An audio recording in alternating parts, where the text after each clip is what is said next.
Alright, hello people, I'm the dude, and this is my rant review for the movies 2, Into the Storm and Fury. They are both brand new, and I don't do new stuff usually. Haven't done a rant review in a while, and I haven't done a double in a very long time, so this should be interesting. One of them is really good, and one of them is really bad. It's probably not hard to guess which is which. Fury is one of those rare, really, really good movies. Do I have niggling complaints? Yes. Especially about one actor in particular, and it's not the one you think. If you've seen Fury, you probably know who you probably have an idea who I would complain about, or you think I would complain about, but it's not him. But it's really good. Ignoring all small little, complaints, it's really, really good. We're talking about like Saving Private Ryan, Black Hawk Down, Apocalypse Now, like really, really good war movies. That good. It's that good of a movie. The non-spoiler version, they're a tank crew led by Brad Pitt. The whole tank crew are really good in this. See if I can get the names. Shia LaBeouf, Logan Lerman, who I've seen in something before, but I don't remember what. Michael Pena and John Bernthal. The two German ladies are really good. The other tank crews are really... Everyone that gets lines at all in this movie is really good, for the most part. They all have their part to play, and the whole movie has a message. The message is that war changes people. It's not that, war is bad particularly, or that, people who are in war are automatically heroes or any of this other, garbage. It's that war changes you into something that you may not recognize. That's what the movie's about, and it portrays that really, really well. The tank crew themselves, at multiple times throughout the movie, are disgusted about who they are and what they've become and their decisions that they're making, but at the end of the day, the war, it requires you to be that kind of person, right? You don't really, it's not their fault. They're not bad people per se. It's just what war does to people. So, and it works. It's really good. The whole movie works on every level. It looks really good. It sounds really good. It's viscerally exciting when it needs to be. The character moments are there, and the whole tank crew has their own moments, and all of it is really good. The spoilers. Gonna go into the spoilers with, nitpicking and talking about individual scenes and all that stuff. Brad Pitt. What the hell happened to Brad Pitt? I mean, I swear in the first half of his career, he was garbage. He had zero talent of any kind. He was just a pretty face. And now he can do serious really well. Is he one note? Yes. He can't do comedy or like romantic. You saw him in Mr. and Mrs. Smith, where like he can't do anything else, right? But he can do drama. He can do serious drama now. When did that happen? How did that happen? I thought he was always going to be terrible. If you'd asked me back in the beginning of his career, would he ever be anything as far as like a serious actor? I would have said, hell no. Not a chance. Zero. No, he's gotten really good at serious. And he's really good here. This is like the perfect role for him. If you really wanted to see Brad Pitt in a truly great like war movie, this is it. This is that movie. He's the tank commander of the Fury. The movie's named after it. His tank crew are like resoundingly good throughout the entire movie. Shia LaBeouf is good in this movie. I didn't think I'd ever say that. He's genuinely good in this movie. I think someone took him aside and they're like, Shia LaBeouf, I know you're this gigantic douchebag, but could you just not be yourself at all? Could you be someone completely different for this movie? And then like throughout the entire movie, they told him exactly what to say and how to look and who to be, and because that's the only justification I can think of for him being this good, right? There is none of himself in this movie. None. At all. He's a different person, and it works. He's really, really good in this. He's the serious one in this movie. I mean, they're all serious because it's a war, but they have their joking moments and all that. He's like the backbone. He's the one that... He's the mood setter, basically. And he's really good. The one weak link, if there is one, is Norman. His name is Lerman, something Lerman. Logan Lerman.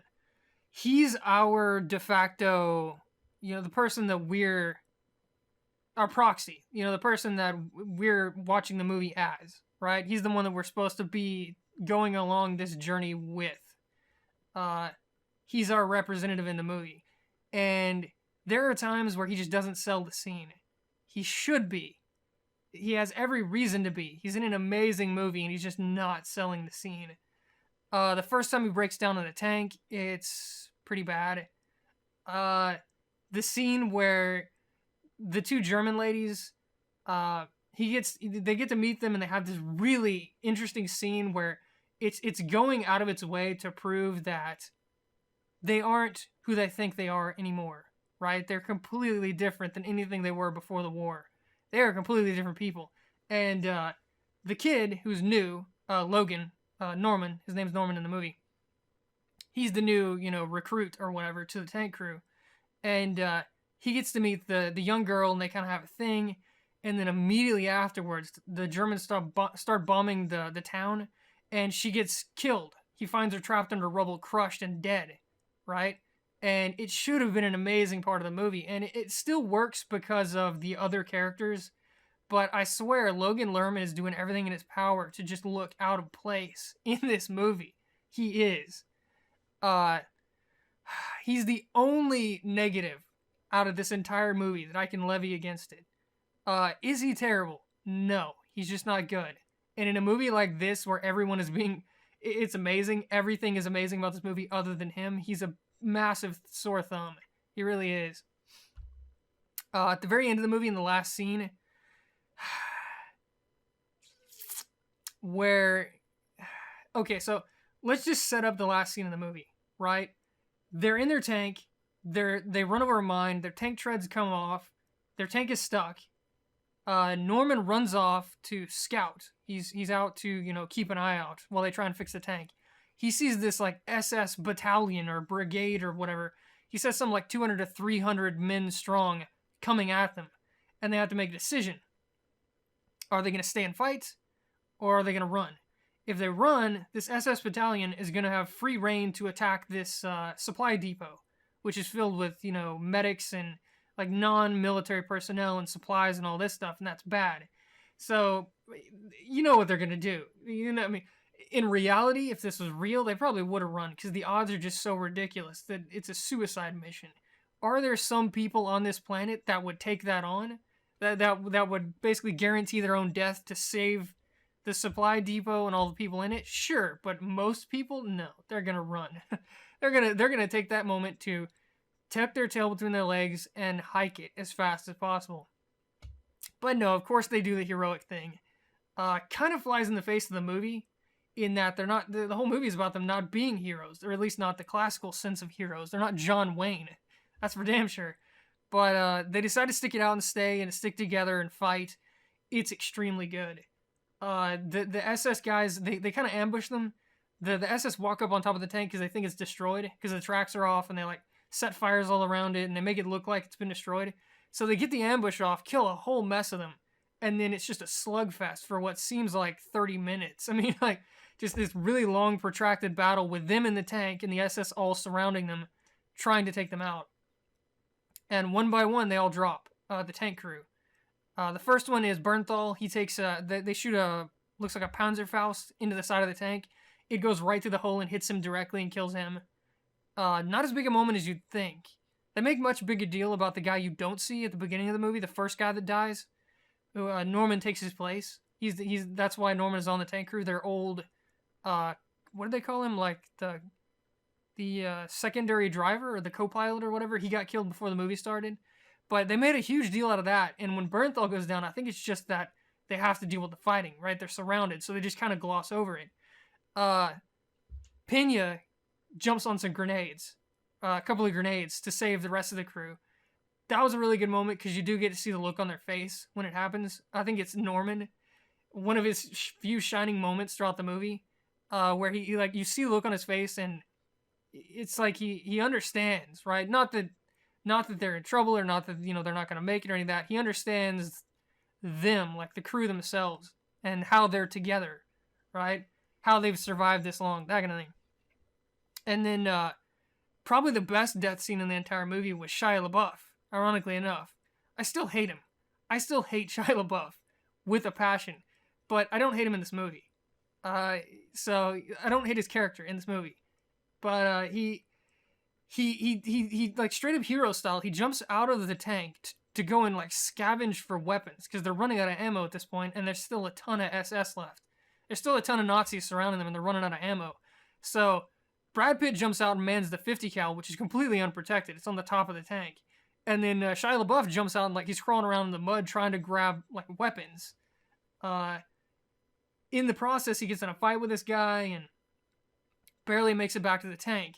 And right when he gets back in the tank, I'm talking about like a couple of seconds later, he pops his head out to say something to Brad Pitt and takes a sniper shot to the back of the head. His head just explodes. And by far the best death scene in the movie. Really unexpected. And he earned your respect up to that point. You know, that you didn't want him to die. Right? So that scene is really, it like sells that moment when his head literally explodes. Brad Pitt still trying to man the 50 cal out in the open on the top of the tank. The sniper that took out Shia LaBeouf ends up shooting him like 6 times. You'd think if this guy can shoot someone in the head, which he just did, that he could, you know, shoot Brad Pitt in the head. But no, he shoots him like 6 times in the chest in different places. Mainly because they want Brad Pitt to still somehow be alive so he can have his last dialogue with Norman. So they can have their moment. Getting shot 6 times, not in a vital area where you literally cannot speak. Probably the odds of that are really low, but it is what it is.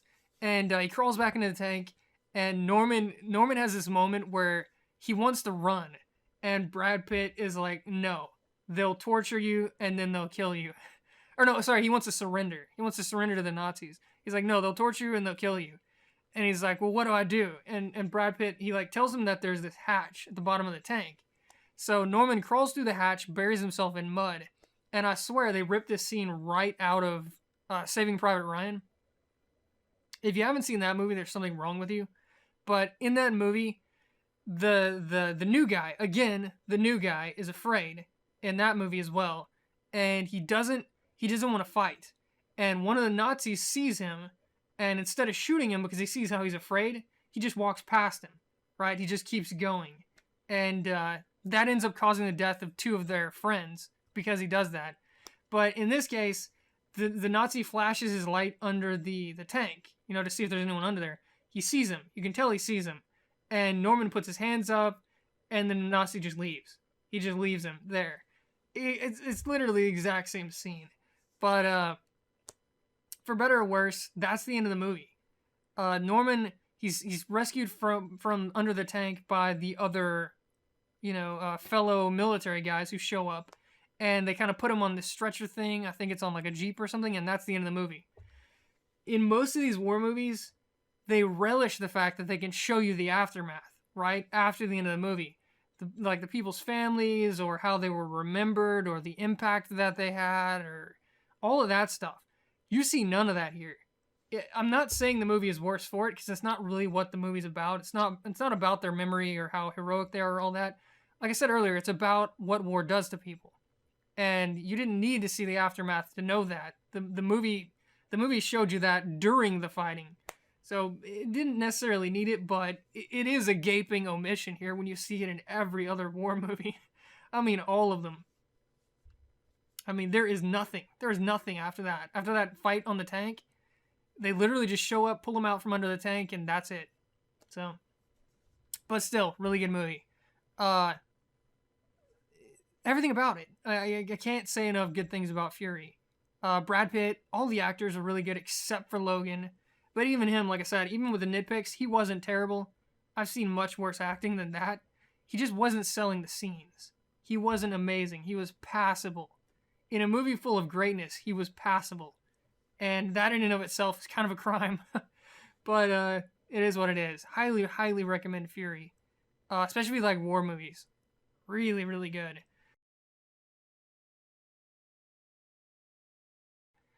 Into the Storm, in every way humanly possible, wants to be Twister. You can tell. Beat for beat, it rips the plot right out of Twister and follows it. We're like cribbing from hell here, basically. The beginning of the movie, everything's all hunky-dory.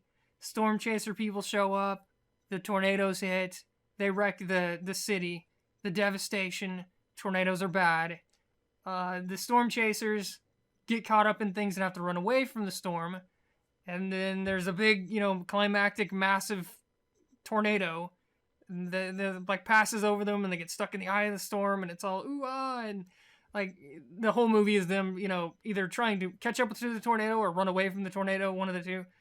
It feels really similar. I'm not gonna lie, it feels really, really similar. Whereas the romantic tension in Twister was between Helen Hunt and Bill Paxton, here it's between two of the kids, and they just don't pull it off well at all.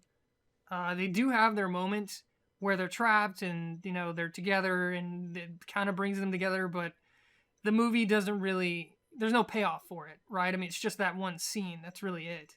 Whereas half of Twister was about Helen Hunt and Bill Paxton.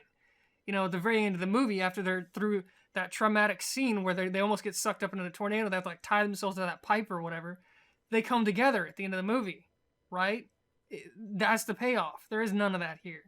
The character development is horrible, universally horrible, in Into the Storm. The only other real characters that could have had something were the father and the two sons. But again, I mean, even when he comes to rescue him from being trapped, there's no real big payoff. I mean, yeah, they hug each other, but then they just immediately move on. And the only sign that he's changed at all throughout the entire movie is later on when he gives his kid the knife back. He used the knife to save someone. He scolded him earlier in the movie that he had the knife at all. And it turned out the knife let him save someone. I'm not going to say who, because that would be a pretty big spoiler, I guess. But that was it. He showed him a little bit of respect at the very end of the movie.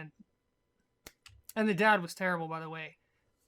Even when his son is trapped and he has to go rescue him, he's like a brick. He's like stone-faced. He's not showing any emotion at all. So, I don't know. But what you want to know about, the storm, the tornado, or the tornadoes, plural. There's quite a few in this movie. It's all CG, and it looks good. It sounds good.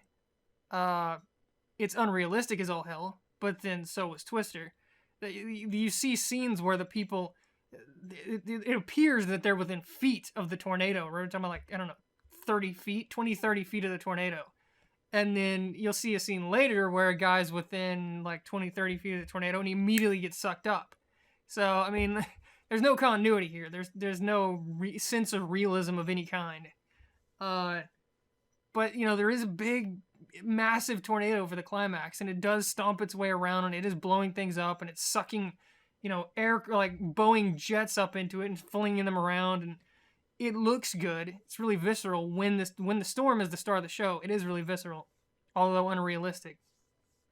Now I'm going to go into spoilers where I talk about like individual scenes. One of my favorites, if not my favorite, of Into the Storm is the flaming tornado. It's one of the small tornadoes, right? You see an F5 at the end of the movie. That's the big climax, and this thing's like as big as a city. It's huge. This one that you see, the flaming one, it's like, I don't know, like as wide as a car, maybe. It's really small, right? It's a really small tornado. But something got blown up, and the fuel ignited, and the tornado's sucking the fuel up, and it's staying on fire, and it's turning the entire tornado into a fire tornado. Is that realistic? I'm going to go out on a limb and say probably not. But it looks really cool. And that's not why the scene is great. The scene is great because one of the cameramen was chewed out earlier by their boss. He was chewing him out for not getting the shots and not being, in the right position to film the tornado, because the guy was scared because it's a tornado. The thing will kill you. So he's yelling at him, and he's like, you got to do your job and all this stuff.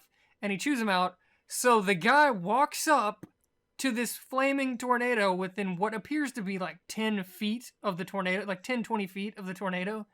And surprise, surprise, the moron gets sucked into the flaming tornado and incinerated and chucked out the other side, right? Everyone wants to blame the boss man because he was yelling at the guy, right? He was like, you got to get the shot, that's what we're here for and all this stuff. No, blame the idiot cameraman who walked straight up to the tornado, right? He can get the shot from, like across the parking lot. He doesn't need to walk right up to a flaming tornado like a moron. Oh my god. No one is that stupid, right? I don't care if your boss chews you out. You're not going to walk up to it like within feet of a tornado. And then, surprise, surprise, he gets sucked into the tornado. It was his fault. It was not the other guy's fault. Unequivocally. Lori from The Walking Dead is in this. I don't know if I've said that already. But she's the one that chews out the boss. She's like, it's your fault that he died. You know, his name was Jacob, like the cameraman. Like, it's your fault that Jacob died. You know, you yelled at him and all this stuff. No! It's Jacob's fault. Jacob was an idiot. I don't care if someone yells at me. I'm not going to walk up to a tornado within like feet of a tornado. Because what will happen? I mean, it's painfully obvious. So, yeah. It was an unintentionally hilarious scene. I was laughing. Another one of the better scenes where the F5 passes over them and the boss man gets to be the good guy this time. He like closes the grate with the tank car truck thing. I don't know what it's called. I think he calls it the Titus or something like that. He like rams the gate shut, puts down these massive spikes that he's got, these like little arms that shoot out and shoot spikes into the ground. It's supposed to keep the car into the ground. It's supposed to be able to survive. I think it says like 170 mile per hour winds or whatever. Unluckily, they end up in an F5 tornado, which has like 300 mile per hour winds. And the only way he can keep the car there is to use this, what is it called? Not a winch, but, anyway, see, like, he uses that to, like, connect to the other side of the tornado and hold the grating in place so the people are safe, right, in this, storm drain. He keeps them safe. He saves them, basically. He saves Lori directly. She was literally about to get sucked out into the tornado, and he drove into the grate and stopped it from pulling her out. So he gets to be the hero, which is pretty cool. Then you have that moment where they're in the middle of the twister, the tornado, the F5 tornado, and it's a really cool moment because you see things getting thrown around on the outer edges of the tornado, right, like spinning around like cars and semi-trucks and, you know, jet planes and all this stuff. In the middle where they are, it's dead calm. There's nothing. You can see the tornado in the distance all around them, still destroying stuff, because it's surrounding them, but where they are, it's completely dead calm and peaceful. And then the other end of the tornado hits, and the boss man, I guess he gets his comeuppance. I didn't blame him, but in movies like this, the person that you're supposed to hate always has to get their comeuppance, regardless of whether or not they deserve it. He gets sucked up in the tornado, and it's a really cool scene where he's getting thrown around in the tornado, and you see him in the tornado, and then he gets thrown out the top. He bursts the clouds and you see the sun and you like see his face and he's like, oh wow, this is so cool, and then he plummets to his death immediately afterwards. No way to survive it. In no way was he ever going to survive that drop. But it felt really good. That one scene in the movie felt really good. The F5 tornado. There's a lot of scenes where they're running away from the tornado and it just doesn't seem, you know, as visceral as it should. Because the tornado is just kind of in the distance and you don't see any sense of them being affected by it until that very last climactic scene where they're run over by the tornado. The only other one I can think of is early on when the first tornado shows up and it destroys the school. That's really it. For the rest of it, it's just in the distance running things over, right? It's not really directly affecting them other than it, you know, forcing them to run away. But, yeah. For what it was, terrible characters, terrible story, terrible plot, seriously unbelievable, unrealistic movie. But at the end of the day, if you like CG effects and you want to see a tornado wreck a city, sure, go ahead. Other than that, if you want to see a movie, no. No, can't recommend it. But, yeah, 2 rant reviews in one. Hopefully that wasn't too long. I'll see you guys next time.